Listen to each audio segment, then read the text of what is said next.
Allahumma salli ala Muhammad wa ala alihi wa ashabihi ajma'in. Amma ba'du, Bapak Ibu, orang-orang tua saya yang saya muliakan, hadirin dan hadirat yang berbahagia dan dirahmati Allah. Itu juga kaum muslimin dan muslimat, para pendengar dimanapun berada. Puji dan syukur marilah senantiasa kita panjatkan kehadirat Allah Subhanahu wa ta'ala, serta salawat dan salam pada junjungan kita Nabi besar Muhammad sallallahu alaihi wasallam, yang sangatlah kita harapkan syafaat beliau di yaumil akhirah.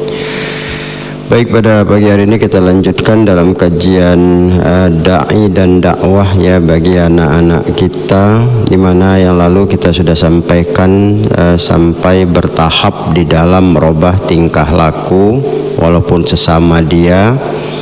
Maka pada pagi hari ini kita lanjutkan yang keempat adalah masalah berdakwah itu menyampaikan dengan penuh kelembutan dan kasih sayang.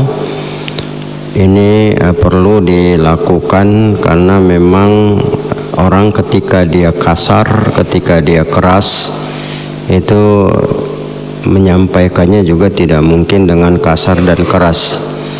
Artinya bagi kita ada nuansa kelemah lembutan yang perlu kita tawarkan dan kita berikan kepadanya, karena dengan cara itu biasanya akan ada pengaruh yang besar.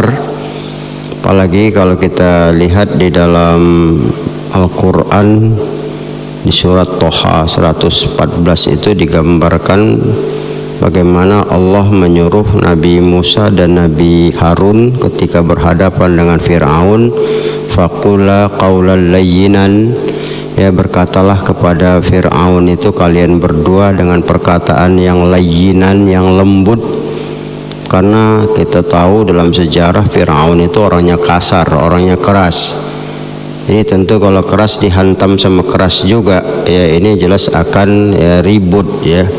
Makanya kadang kita bilang kalau ada orang kenapa terjadi pertengkaran, karena dua-duanya keras.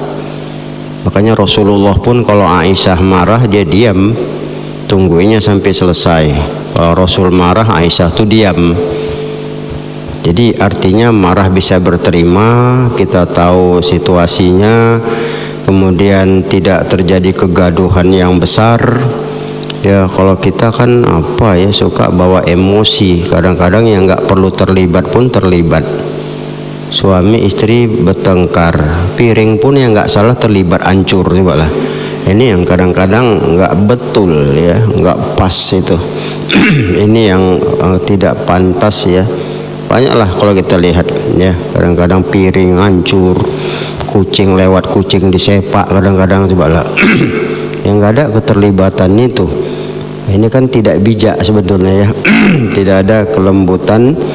Maka itu dalam hal seperti ini, ketika kawan-kawannya dilihatnya ya dalam keadaan tidak benar, dia tetap bertahan pada yang benar, kemudian menyampaikan. Kita kan buka dalam sejarah pun ya, Nabi Muhammad habis-habisan ya, bagaimana dipuji-puji sampai 40 tahun sebagai Al-Amin. Begitu beliau menyatakan diri menjadi Rasul dengan bukti yang sudah jelas, turunnya Jibril, turunnya Al-Quran, apa yang terjadi kan caci maki habis ya. Namun Rasulullah tahu betul.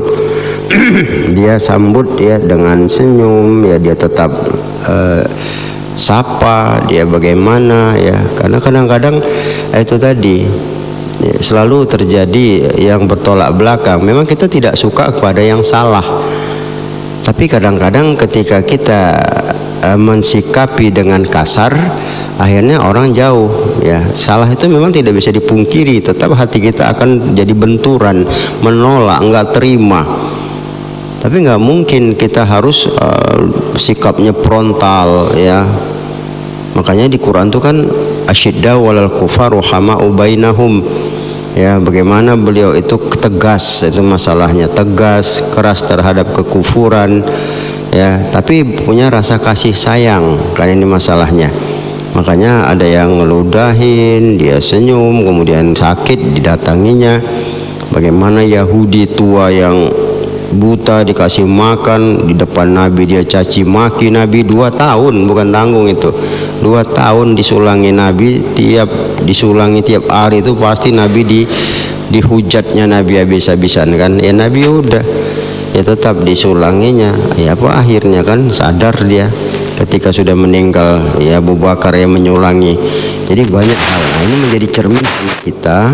Ya begitu juga terhadap anak yang dibentuk menjadi dai dan dakwah dan menjadi dai, itu jelas ya kasih tahu bahwa kawan-kawannya yang tidak benar itu ya dihadapi ya dengan penuh kelembutan, kasih sayang. Ya artinya tekanan emosi itu masih bisa dikendalikan dia. Ya tidak suka kepada yang salah itu wajar, ya berbenturan hati dengan yang tidak benar itu pantas, ya tidak bisa dipungkiri, tidak tawar menawar, tapi menekan perasaan untuk bisa ya stabil, tidak emosi, ya tidak marah, tetap dalam keadaan lembut. Nah ini yang perlu diajarkan ya, sehingga insya Allah pasti akan punya pengaruh, itu akan memberikan dampak yang positif ya. Saya kira demikian.